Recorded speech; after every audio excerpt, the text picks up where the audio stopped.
Mon général, Maître.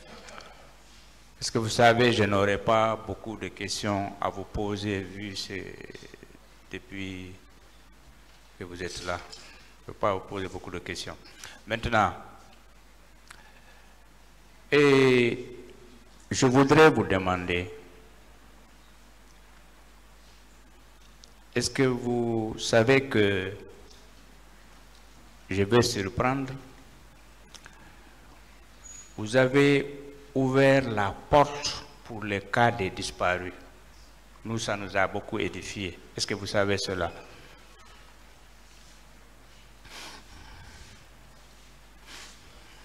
Est-ce que vous avez compris la question? Oui, la question c'est... J'ai dit, alors je simplifie.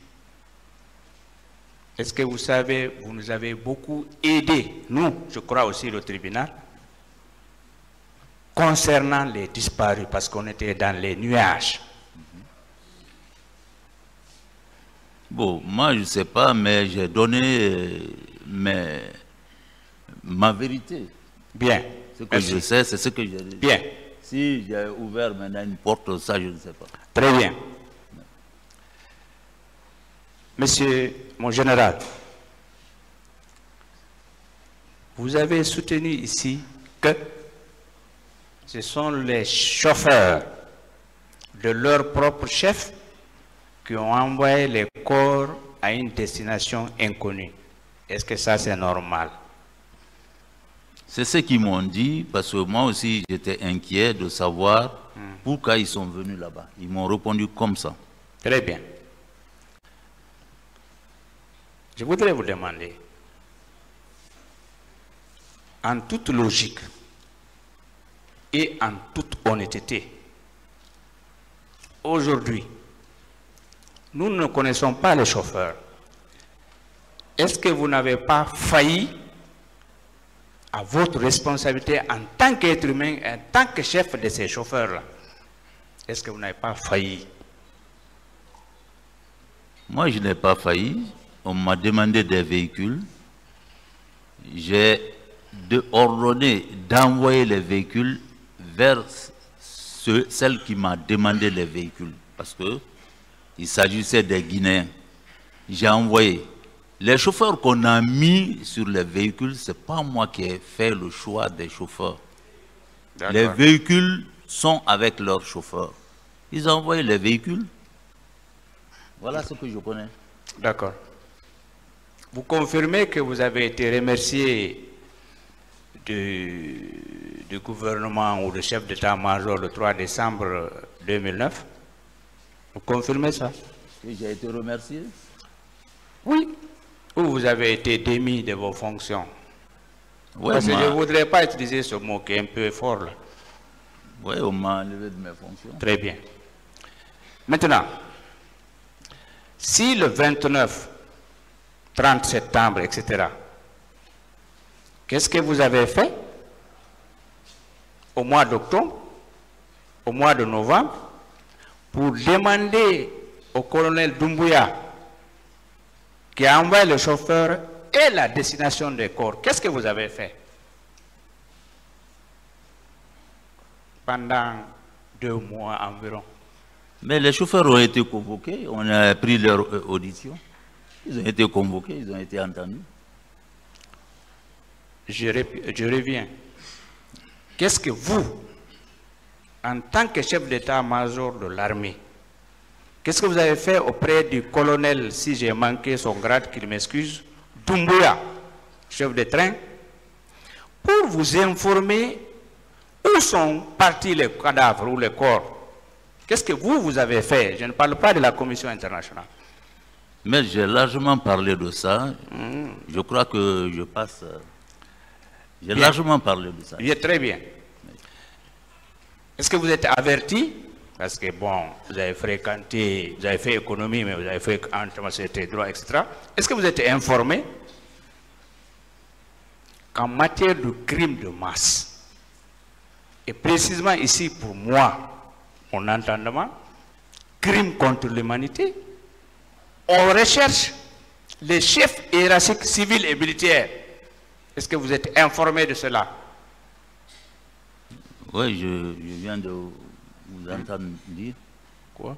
Parlez dans le micro, s'il vous plaît. Oui, je dis, je viens de l'entendre le dire maintenant. Non, je reviens, je simplifie.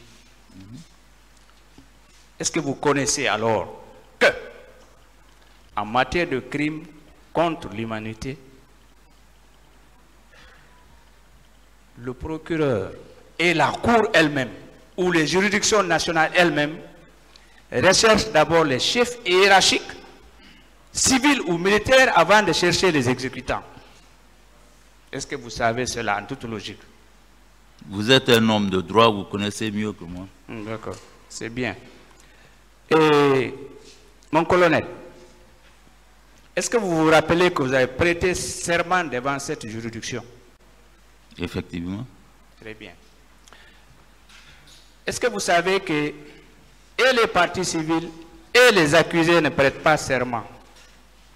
Ne? Je n'ai pas compris. Non, non. Est-ce que vous savez que ni les parties civiles ni les accusés ne prêtent serment? C'est ce qu'il veut savoir. Si vous savez que les parties civiles et les accusés ne prêtent pas serment devant ce tribunal, vous n'avez pas je n'ai compris. pas bien saisi. Il veut savoir. Ils ne prêtent pas serment. Ah, s'ils ne prêtent pas serment. Oui. Bon, ça, je ne connais pas comment fonctionner tellement. Quoi. Ok, je continue. Alors, est-ce que vous savez pourquoi on vous a fait prêter serment? Est-ce que vous connaissez ça? Oui, pour dire la vérité, rien que la vérité. Très bien. On se comprend. Alors, êtes-vous informé que la loi, vous êtes tenu? Le statut a utilisé l'expression ou le verbe tenir. Vous êtes tenu de déposer. Ça signifie que vous êtes tenu de dire la vérité. Est-ce que vous savez cela? C'est-à-dire vous êtes obligé de parler de ce que vous avez entendu, vu. Maître, c'est pourquoi je parle maintenant. C'est pourquoi je parle, effectivement. Bien. Mais mon colonel, excusez-moi, mon général. Non. Toutes mes excuses. Hein. Oui. Je ne peux pas vous heurter. C'est pas grave, parce que dans le document, j'étais colonel. Si vous voulez. Vous, lorsqu'on vous a auditionné ici, devant le pool des juges, est-ce que c'était sous la contrainte? Mais ce n'était pas sous contrainte. Très bien. Et vous êtes d'accord avec les déclarations que vous avez faites dans le procès verbal devant le pool des juges d'instruction? Oui. Bien. Est-ce que vous-même, vous constatez, moi je suis convaincu, qu'il y a un grand écart entre les déclarations que vous avez faites devant le juge d'instruction et devant la juridiction de jugement? Est-ce que vous êtes vraiment, vous pouvez reconnaître cela? Vous dites?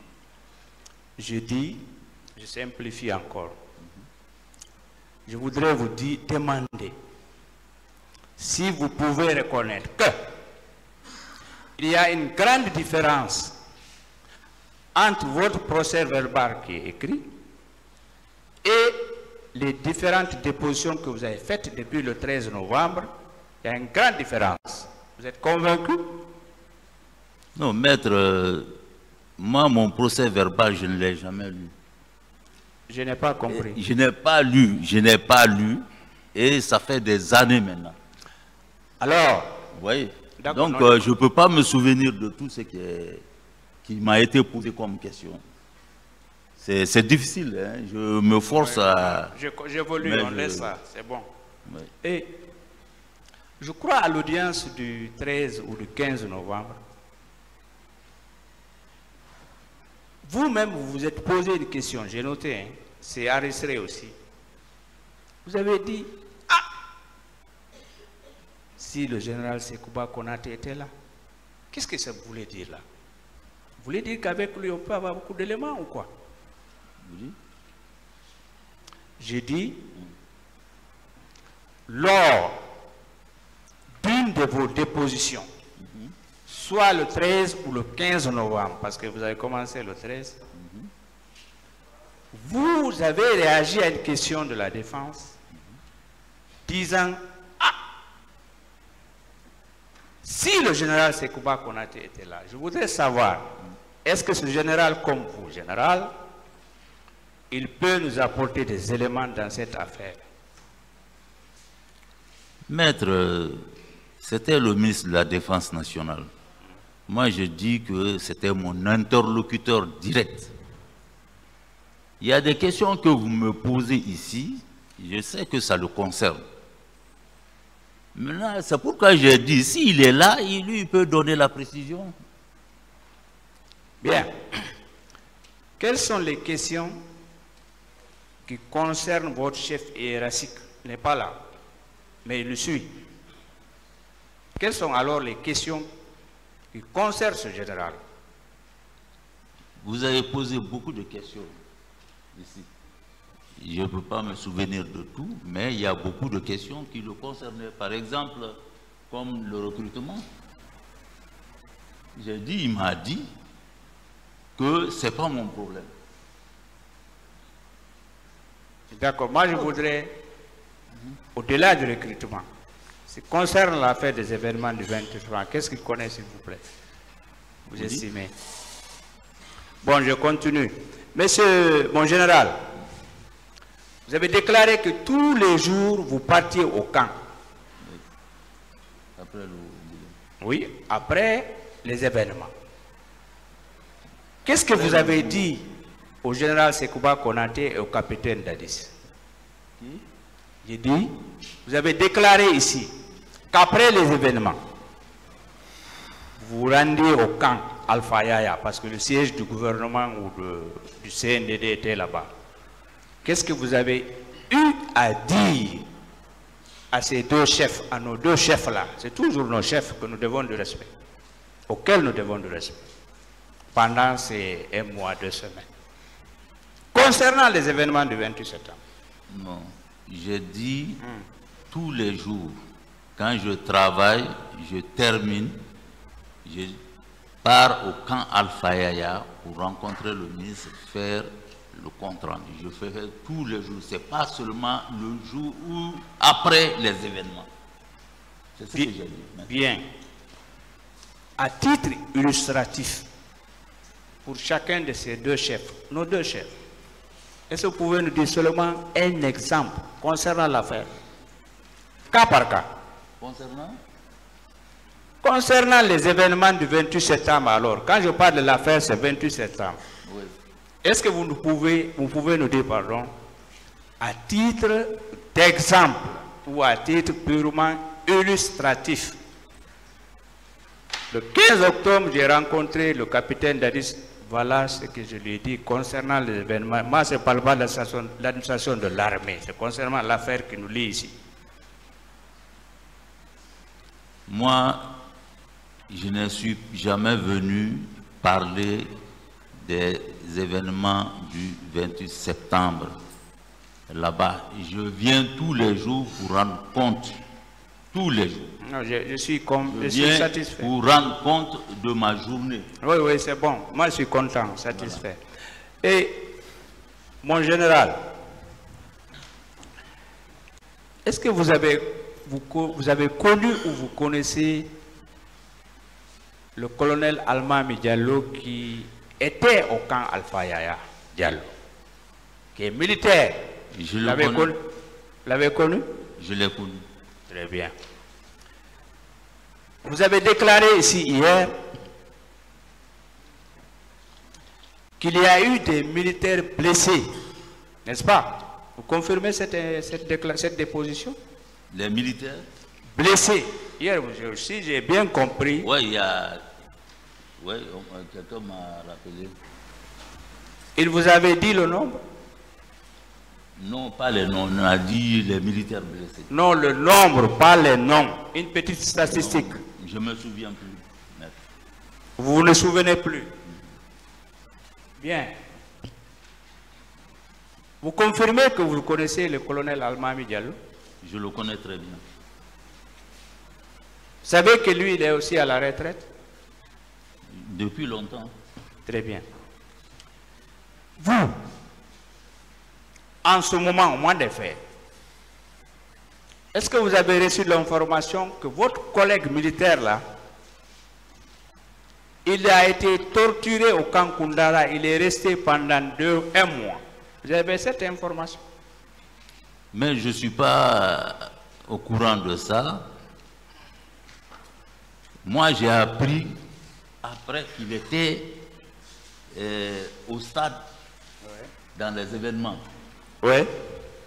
Mais dire qu'il a été à Koundara, non, je n'ai jamais entendu. Très bien. Est-ce que vous savez que c'est le seul militaire qui a été torturé et gardé pendant un mois? Honnêtement, Ok, c'est bon. Et je vais terminer. Selon vos informations, vos connaissances, là où vous êtes, votre âge et le mien, par exemple, on a reçu beaucoup d'informations. Pour vous, en toute honnêteté, ces crimes-là, ce sont des crimes ordinaires ou bien des crimes qui relèvent, ce sont des crimes contre l'humanité? J'ai dit, les événements du 28 septembre, vous comprenez, non? Oui. Vous entendez? Pour vous, ce sont des crimes ordinaires comme l'assassinat d'un citoyen à Bambeto, à Sigiri, à Manjana. Pour vous, c'est quoi? Reprenez bien. Ce sont des... Je voudrais vous demander, l'affaire là, ce sont des crimes contre l'humanité ou ce sont des crimes ordinaires? Maître, je pense que vous êtes spécialiste, vous êtes mieux placé pour la... D'accord, c'est bon, je continue. Mais je vous dis, vous m'avez posé le problème de gens qui ont été torturés. Je vous ai dit que ces camps-là ne relevaient pas de moi. Je n'ai jamais été dans ces camps au temps du CND. Jamais. D'accord. Est-ce que vous voyez? D'accord. Donc, quand on dit, excusez-moi, maître, je vais bien vous expliquer ça. Quand on dit ça, c'est pas ton problème. Mais qu'est-ce que tu vas aller chercher là-bas? C'est pourquoi je ne me suis pas intéressé, honnêtement. Excusez-moi, Monsieur le Président. Oui, oui. Est-ce que vous savez quand même, je suis d'avis avec vous. En fait, vous ne contrôlez pas le camp Koundara et la garde présidentielle. Ça, c'est de fait. Mais est-ce que vous savez du droit, vous devriez contrôler? Je dis de droit, vous êtes le chef d'État. Après le chef de l'État, c'est le ministre de la Défense. Après le ministre de la Défense, dans l'armée, c'est vous. En ce moment, vous devriez contrôler, n'est-ce pas? On m'a dit que ça ne relève pas de moi. Ok, c'est bon. Moi, je suis content. Je suis vers la fin. Vous voyez que je ne dure pas. Et, mon général, un jour, on ne parlera plus de ce procès. Oui. Ça va passer. Mais je voudrais vous demander, en toute honnêteté, est-ce que ce sont les 11 accusés là, voire présents ici 10, vous pensez que c'est les seuls responsables de ce qui est arrivé le 28 septembre et les jours qui ont suivi? Maître, votre avis? Je peux parler? Je peux parler? Oui. Ok. Il y a eu 2 commissions, la commission nationale et la commission internationale, qui ont largement fait des enquêtes autour. Si eux, ils retiennent des personnes, moi je peux dire, c'est pas ça, je ne peux pas le dire. Et le procès continue. S'il y a d'autres aussi, on le saura. Bon. Mais ce n'est pas moi qui ai fait ces enquêtes-là pour mettre la main sur ces gens. avec la permission du président, monsieur le président, pardon, c'est votre avis. Moi, je ne reviens pas sur un rapport là, c'est déjà discuté. Relire un procès ou un rapport, ce n'est pas mon travail. Mais je voudrais connaître votre avis. Est-ce que c'est seulement les 11 personnes là, voire 10 physiquement présents ici, qui sont responsables de tout ce qui s'est passé le 28 septembre et les jours qui ont suivi? Est-ce que ce sont les 11 là seulement? C'est votre avis? Oui. C'est ce que je viens de répondre. D'accord. Bon, je vais terminer. Est-ce que, mon général, est-ce que vous pouvez faire un grand effort, d'abord pour aider le tribunal, le parquet et soulager les victimes, en nous disant sincèrement où sont les corps là pour que les victimes fassent le deuil? Est-ce que vous pouvez nous aider? C'est-à-dire, vous pouvez revenir dans la vie, on peut revenir. C'est-à-dire, on peut gâter aujourd'hui, changer, faire du bien. Ce n'est rien. Vous allez entrer dans l'histoire. Parce que déjà, moi, je vous remercie. Hein. Est-ce que vous pouvez revenir? On peut reculer. Maître, je crois que j'ai largement parlé de ça. Si je connaissais la direction des corps disparus, j'allais le dire.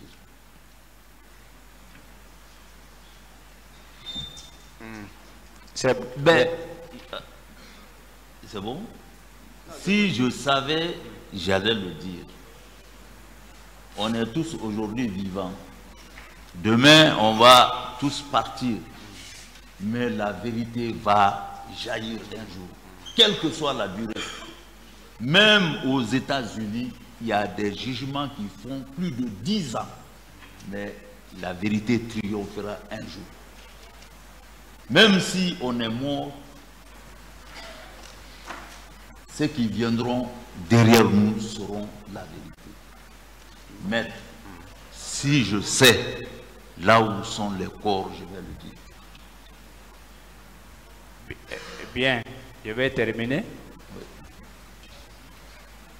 Et vous savez que j'ai dit au début, vous avez ouvert la porte.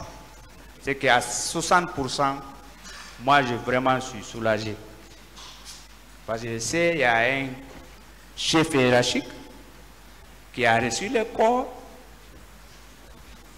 Vraiment, c'est un grand apport.